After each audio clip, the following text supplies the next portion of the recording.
జగిత్యాల జిల్లా మెట్పల్లి సామాజిక సమరసత వేదిక తెలంగాణ వారి ఆధ్వర్యంలో సమరసత సమ్మేళనం మెట్పల్లిని ఆర్ఎం గార్డెన్లో ఈ రోజు ఘనంగా జరిగింది। ఈ కార్యక్రమానికి ముఖ్య అతిథిగా మహారాష్ట్ర మాజీ గవర్నర్ సిహెచ్ విద్యాసాగర్ రావు మరియు విశిష్ట అతిథి సమరసత రాష్ట్ర కన్వీనర్ అప్పల ప్రసాద్, మహిళా కన్వీనర్ రుక్మిణి పాల్గొన్నారు। ముఖ్య అతిథి సిహెచ్ విద్యాసాగర్ రావు మాట్లాడుతూ సామాన్య కుటుంబంలో జన్మించి సాహస కృత్యాలు చేసి మహారాణిగా ప్రజల వద్ద పాలనతో రాజ్యం చేసిన విలక్షణమైన ప్రతిభావంతురాలు లోకమాత అహల్యాబాయి హోల్కర్ జన్మించి 300 సంవత్సరాల సందర్భంగా త్రిశతాబ్ద ఉత్సవాలు మెట్పల్లిలో జరగడం చాలా ఆనందకరమని, అందుకు ముఖ్య అతిథిగా నేను రావడం చాలా సంతోషకరమని, అలాగే నేను ఎమ్మెల్యేగా ఉండగా ఆంధ్ర రాష్ట్రంలోని అతిపెద్ద అంబేద్కర్ విగ్రహం ఆవిష్కరించడం జరిగిందని, హుస్సేన్ సాగర్ లో ఉన్న అంబేద్కర్ విగ్రహం కన్నా పెద్దగా ఉందని, అలాగే అహల్యాబాయి హోల్కర్ దేశమంతా జరిపి నిజాలు వెతికి తీసే ఆమె చేసిన న్యాయ సైన్య సాంస్కృతిక ధార్మిక రాజ్య నిర్వహణ సామర్థ్యాన్ని ప్రజలకు తెలియజేయడం కోసము మెట్పల్లిలో నిర్వహించడం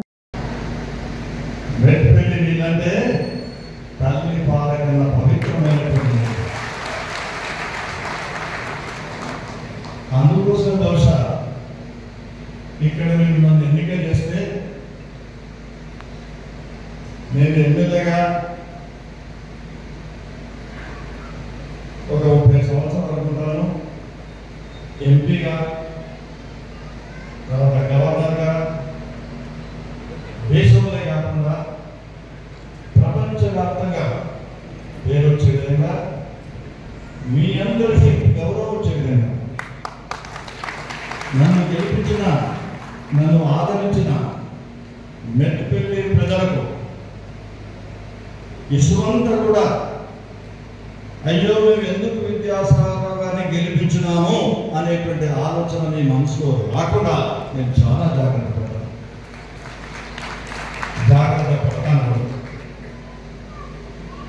అయితే ఈనాడు అహల్యాబాయి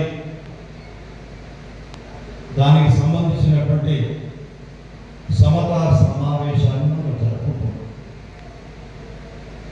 మనందరికీ ఆలోచన వస్తుంది, చాలా మందికి, సామాన్యులకే కాదు చదువుకున్న వాళ్ళకు కూడా ఆలోచన వస్తుంది। 300 సంవత్సరాల కింద ఉన్నటువంటి ఇందోర్ మహారాణి, ఆమె గురించి మనం వీళ్ళందరూ పిలిపించుకుని ఒక కార్యక్రమం చేసుకోవచ్చు కదా అని అనుకుంటాం। కానీ 300 సంవత్సరాలైనా 1000 సంవత్సరాలైనా ఈ భారతదేశాన్ని ఒకటిగా ఉంచి ప్రపంచ దేశాల మధ్యన మన భారత మాత తలెత్తుకునే విధంగా చేసింది ఈ సమతా సిద్ధాంతం।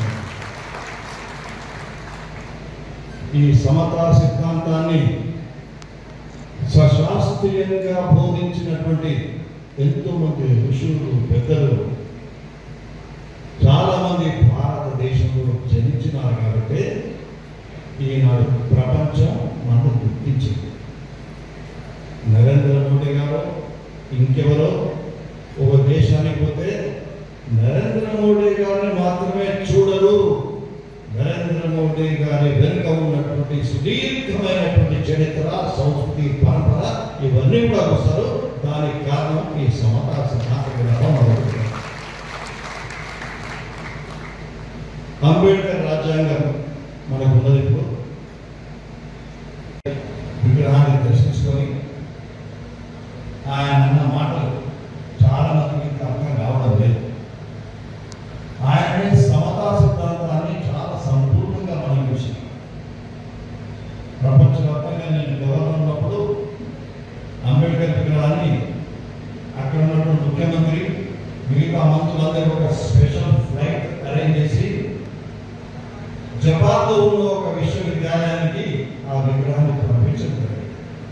అందరూ కోరుకుంటున్నారు, ఎందుకంటే బుద్ధుడి నుంచే ఆయన సంస్కారాన్ని తీసుకున్నారు।